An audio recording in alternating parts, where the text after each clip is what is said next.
कि जेई की स्टडी में काफ़ी डिफ़िकल्ट चैप्टर्स आते हैं। मम्मा का मतलब सपोर्ट तो रहता ही है, मतलब जैसे पढ़ते वक्त बार-बार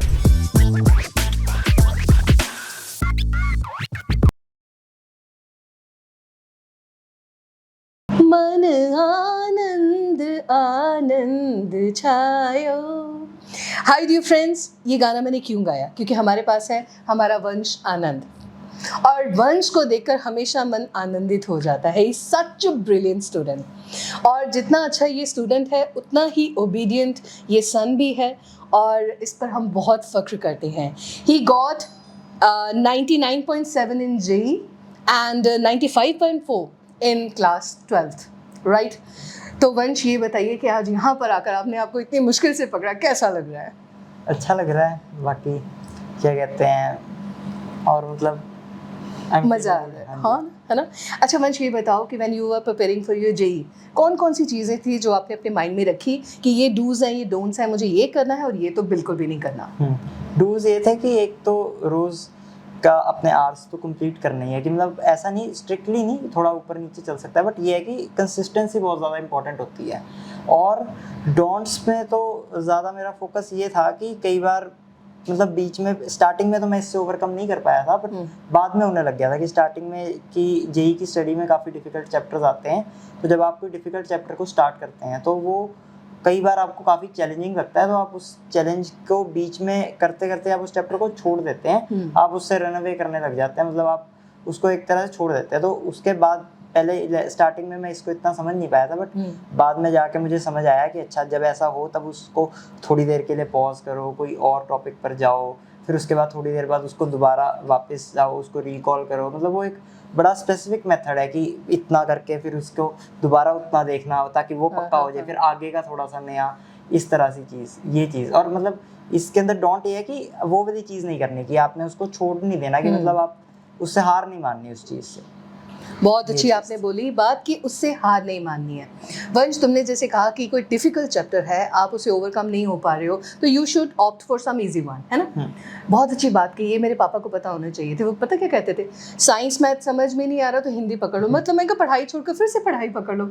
तो आपके पापा कैसे हैं? वो भी आपको कहते हैं कि पढ़ना है, या वो कहते हैं चिल चिल आनंद, थोड़ा रिलैक्स भी कर? मेरे को पेरेंट्स मोटिवेट तो करते रहते हैं जिस भी साइड पे मैं जाना चाहता हूँ, बट ज़्यादा मतलब इनिशिएटिव थोड़ा मेरा ही होता है कि हाँ मुझे ये चीज़ करनी है, फिर उस साइड को पेरेंट्स थोड़ा बूस्टअप करते हैं कि हाँ ठीक है चले जा। बीच बीच में कई बार अगर मेरे ख्याल से तो मैं नहीं होता हूँ रिलैक्स, बट पेरेंट्स को अगर कभी लगता है कि हाँ रिलैक्स हो रहा है तो वो भी करते हैं, मुझे रिमाइंड कराते हैं कि नहीं नहीं अभी रिलैक्स हो रहा है, अभी इसके लिए इतना रिलैक्स मुझे ना नहीं एक हो सकते। इमेजिन आ रही है, तुम कमरे में थोड़ा रिलैक्स होकर बैठे हो, पीछे से मम्मा आके कह रहे हैं कर लो दुनिया मुट्ठी में, और फिर से लग जाता है आनंद अपने काम पर। When we were starting this podcast, तुम्हारे मम्मा तुम्हें कह रहे थे ना थम्स अप, तो मम्मा ऐसी ही होती हैं। तो मम्मा का क्या रोल है तुम्हारी इस जर्नी में? तुमने इतने अच्छा परसेंटाइल अचीव किया है, बहुत सारे बच्चे तुम्हें एज ए रोल मॉडल देख रहे हैं, तो मम्मा का कैसे ट्रिक मैजिक क्या काम किया? मम्मा का मतलब सपोर्ट तो रहता ही है, मतलब जैसे पढ़ते वक्त बार-बार मदर्स का जैसे होता ही है कि बीच में आकर बोल देना कि कोई हेल्प चाहिए, कुछ खाना है, कुछ ऐसे इन सब चीज़ों के अंदर। बाकी थोड़ा-सा मेरे मम्मा मुझे जानकर जैसे थोड़ा टीज़ भी करते रहते थे कि ये क्या हुआ इतने मार्क्स, जैसे मान लो मेरा टारगेट कुछ इतने मार्क्स का था, हल्के से कम आ गए, बार-बार उसको मेंशन करना वो जान के तंग करने वो के लिए। तुम्हें वो भी मोटिवेट करते हाँ, हैं, हाँ, है ना? मोटिवेट करते कि तुमने और ज़्यादा करना है जुस्तजू के खूब है पर खूब तर कहाँ, अब ठहरती है देखिए जाकर नज़र कहाँ। और मुझे पता है कि वंश की नज़र वो दूर तक पहुंची हुई है। अच्छा वंश, तुम्हें देखकर मैं तो बिल्कुल नहीं जज कर सकती कि तुम नॉर्मल इंजीनियरिंग के लिए जाओगे या किसी ऐसी फील्ड के लिए जाओगे, तो व्हाट इज़ योर विजन? आज से 10 साल बाद वंश अपने आप को कहाँ पर देखता है? ये बताना थोड़ा मुश्किल है आज से 10 साल बाद मैं कहाँ पर देखता हूँ, बट हाँ, मैं थोड़ा अपना मतलब प्लान मेरे दिमाग में रहता है। मैं जैसे अपने अगले 1-2 साल का सोच के रखता हूँ कि जैसे थोड़ा इस साइड को जाना है, इस साइड को जाना है। वो जैसे-जैसे डेविएट होता जाता है, अगर आगे फ्यूचर वाला, तो वो चेंज हो जाएगा, और जौन-सा मैंने स्टार्ट कर दिया वो वैसे ही। अब जैसे मैंने कुछ सोचा कल के लिए करना है, वो कल आ ही जानी है, तो कल मैंने वो कर लेना है। अब मैंने सोचा कि 1 महीने बाद वो करना है, अब उसके लिए हो सकता है 1 महीने में मेरा वो चेंज हो जाए कि नहीं, वो उस साइड जाना है। तो मैं एक प्लान लेके चलता रहता हूँ कि इसके अंदर ये, इसके अंदर ये, बट ये नहीं है, उसमें स्ट्रिक्टनेस नहीं है, वो चेंज हो सकता है, फ्लेक्सिबल है। हाँ, flexible। अच्छा आनंद, आजकल हमें अपने जो फ्रेंड्स होते हैं उनके साथ भी बडी टाइम चाहिए होता है, थोड़ा free relax time, me time चाहिए होता है, तो वंश भी ऐसा करता है? मतलब ये ऐसा तो है, फ्रेंड्स तो आपको चाहिए होते हैं। मेरा मतलब एक ही काफ़ी अच्छा दोस्त है, मैं उसके साथ ऑलमोस्ट सारी चीज़ें डिस्कस करता हूँ, शेयर करता हूँ। मतलब मेरे को तो यही लगता है कि फ्रेंड्स के साथ आप ज़रूरी नहीं आपको सिर्फ टाइम पास ही करना हो, आप उनके साथ अच्छी बातें कर सकते हो। मतलब आप अपनी लाइफ के ऊपर डिस्कस कर सकते हो कि आगे तुमने क्या करना है, मैंने क्या करना है, ऐसी चीज़ें। हाँ, बीच में मजाक मस्ती हो सकती है, वो तो कोई दिक्कत नहीं। Once I have heard that you want to go for some research work. हाँ जी, हाँ जी, Is it true? Yes. What kind of research work? Actually, either some research in physics or I have a new idea in going into genetic engineering also maybe. Okay. That's इतने heavy words मुझे अब dictionary check करनी पड़ेगी, इसने क्या क्या बोला है और मुझे सब समझ में आ रहा है नहीं आ रहा। अच्छा वंश, ये बताओ कि जब तुम थोड़ा सा तुम्हें लगता है कि अब बस बुक्स, ब्रेन बहुत एग्जॉस्ट हो चुका है, कुछ ऐसा काम किया जाए जिससे फिर से रीजुवेनेट हुआ जाए, वो म्यूजिक है, वो डांस है, बुक रीडिंग है, क्या है? मतलब वो है ऐसी चीज़ें, मैं म्यूज़िक ही सुन लेता हूँ। Book reading what kind of songs?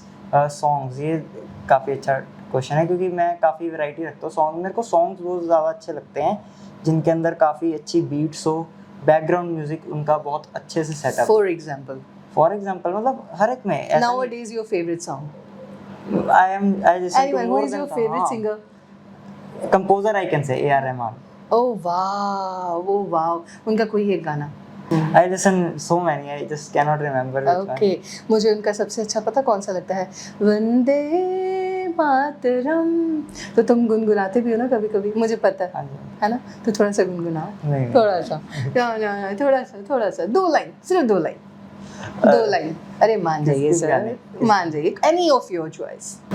गुलपोश कहीं इतराए, कहीं बहके तो नजर आ जाए, कहीं ताबीज बना कर पहनूं से आयत की तरह मिल जाए, कहीं मेरा नगमा वही मेरा कलमा वही, मेरा नगमा नगमा मेरा कलमा कलमा मेरा। वाओ, देखिए इंजीनियरिंग के साथ जब म्यूजिक मिल जाता है तो वो बन जाता है वंश आनंद। और मुझे पूरी उम्मीद है कि हम बहुत जल्दी फिर से मिलेंगे अपने रिसर्चर के साथ और तब भी उससे इतनी ही प्यारी प्यारी बातें करेंगे। और Vansh, you made my day, I love you, may God bless you. हम हमेशा एक बात कहते हैं कि the moment you enter DIP school, हम लोग आपके ऑफिशियल मॉम्स हैं, है ना? तो जितना आपके मम्मा को खुशी हुई है उतनी ही हमें खुशी हुई है। भगवान तुम्हें बहुत तरक्की दे, ऑल दी बेस्ट। मेरे साथ बोलो, डिप्स ऑन एवरीबॉडीज लिप्स।